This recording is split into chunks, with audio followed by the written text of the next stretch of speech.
आज के इस वीडियो लेक्चर में जो क्वेश्चन हम लोग सॉल्व करने जा रहे हैं वो 9th क्लास के चैप्टर लाइन्स एंड एंगल्स से है। छोटा सा क्वेश्चन है लेकिन बहुत इंपॉर्टेंट है। इस क्वेश्चन में हम लोगों को दिया है in figure side Q R of triangle P Q R has been produce to point S if angle P ratio angle Q ratio angle R equal to 3:2:1 and R T is perpendicular to P R then find the measurement of angle T R S. तो question में देखिए हम लोगों को यहाँ पर एक figure दे रखी है और इस फिगर में बोला गया है कि पी क्यू आर क्या है। पी क्यू आर एक ट्राइंगल है। अब इस ट्राइंगल की क्यू आर साइड को प्रोड्यूस किया जाता है कहाँ तक, पॉइंट एस तक। फिर बोला गया है कि इस ट्राइंगल के जो तीनों एंगल्स हैं, पहला एंगल क्या है पी, दूसरा एंगल है क्यू और तीसरा एंगल आर है। अगर इसको कहते हैं एंगल 1, इसको कहते हैं एंगल 2 और इसको कहते हैं एंगल 3, तो इन तीनों एंगल्स का जो रेशियो दिया है वो 3:2:1 दे रखा है। फिर उसके बाद बोला गया है कि आर टी परपेंडिकुलर है किसके ऊपर, पी आर के ऊपर। तो फिर उस केस में इस एंगल का मेज़रमेंट क्या होगा, तो हमें क्या निकालना है, हम लोगों को देखिए इस एंगल का मेज़रमेंट फाइंड करना है। तो चलिए स्टार्ट करते हैं और स्टार्ट कर रहे हैं इस गिवन इन्फॉर्मेशन के साथ में। तो हम लोगों को दे रखा है कि angle 1 ratio angle 2 ratio angle 3, ठीक है। मतलब इस ट्राइंगल के तीनों एंगल्स के मेज़रमेंट का रेशियो कितना दे रखा है, ये दे रखा है 3:2:1, करेक्ट है। कभी भी जब हम लोगों को 2 या 2 से ज़्यादा नंबर्स का रेशियो दिया जाए तो जब एक्चुअल में उन वैल्यूज़ को हम लोग कंसीडर करते हैं तो एक वेरिएबल के साथ में कंसीडर किया जाता है, ठीक है। तो मान लेते हैं यहाँ पर कि एंगल 1 किसके इक्वल है। देखिए एंगल 1 के लिए क्या नंबर यूज़ किया गया है 3, तो इसको मान लेते हैं हम लोग 3x। वहीं एंगल 2 के लिए नंबर क्या है, यहाँ पर 2 है तो इसको माना जा सकता है 2x। और एंगल 3 के केस में यहाँ पे क्या नंबर लिखा है 1, तो इसको लिख सकते हैं हम लोग x, ठीक है।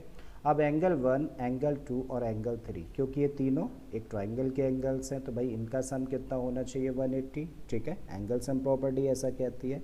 तो अब हम लोग यहाँ पर लिख सकते हैं now angle 1 plus angle 2 plus angle 3 must be equal to what 180 degree. और इसका रीज़न क्या है, angle sum property of triangle.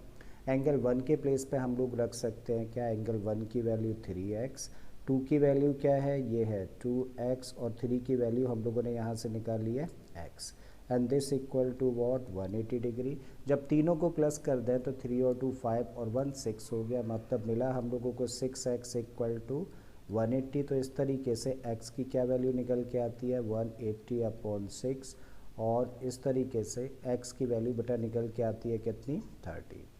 जब हम लोगों ने x की वैल्यू कैलकुलेट कर ली तो हम लोगों को देखिए क्या चाहिए, इस एंगल का मेज़रमेंट चाहिए ना। तो इसका मतलब हमें सिर्फ किसकी वैल्यू निकालने की ज़रूरत है, इस एंगल 3 की वैल्यू निकालने की ज़रूरत है।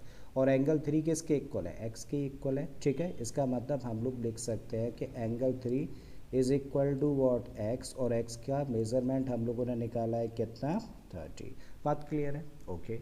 अब हम लोग अगर यहाँ पर देखें इस एंगल 2 को देखें, इस एंगल को चलो हम लोग क्या देते हैं 4, तो एंगल 3 प्लस एंगल 4 और इसको नेम दे दिया 5।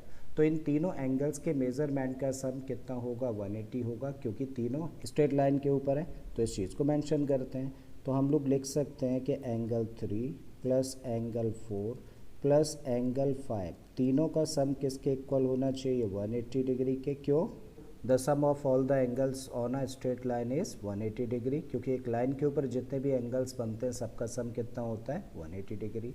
अब देखिए एंगल 3 की जगह पे हम लोग क्या रख सकते हैं 30 डिग्री, तो यहाँ पे हम लोगों ने रखा 30 डिग्री। एंगल 4 जो है वो देखिए किसका साइन होता है 90 डिग्री का। बोला है ना क्वेश्चन में R T is perpendicular to P R, इसका मतलब ये एंगल कितने डिग्री का हुआ 90 डिग्री का। और इस एंगल का मेज़रमेंट हम लोगों को निकालना है तो इसको एज इट इज़ लेके चलो एंड दिस इक्वल टू 180। अब दोनों को प्लस कर देंगे तो बन गया 120 plus angle 5 equal to 180 degree. तो इस तरीके से एंगल 5 कितना निकल आया 180 माइनस 120, और 180 में से 120 को माइनस कर देंगे तो 60 डिग्री, ठीक है। तो एंगल 5 और एंगल 5 को ही क्या लिख सकते हैं हम लोग, angle TRS and this equal to 60 degree. ये आंसर हो जाता है इस क्वेश्चन का। तो मुझे उम्मीद है स्टूडेंट्स कि आप लोगों को ये क्वेश्चन अच्छे से समझ आ गया होगा। अगर ऐसा है तो प्लीज़ वीडियो को लाइक कर दें, चैनल को सब्सक्राइब करना, और बाकी के इसी तरीके के क्वेश्चंस के लिए प्लेलिस्ट में चले जाइए। ऑलरेडी इस तरीके के बहुत सारे क्वेश्चंस मैंने अपलोड किए हैं। मैं फिर से आता हूँ एक नए क्वेश्चन एक नए कॉन्सेप्ट के साथ में। Till then keep learning and thank you for watching this video.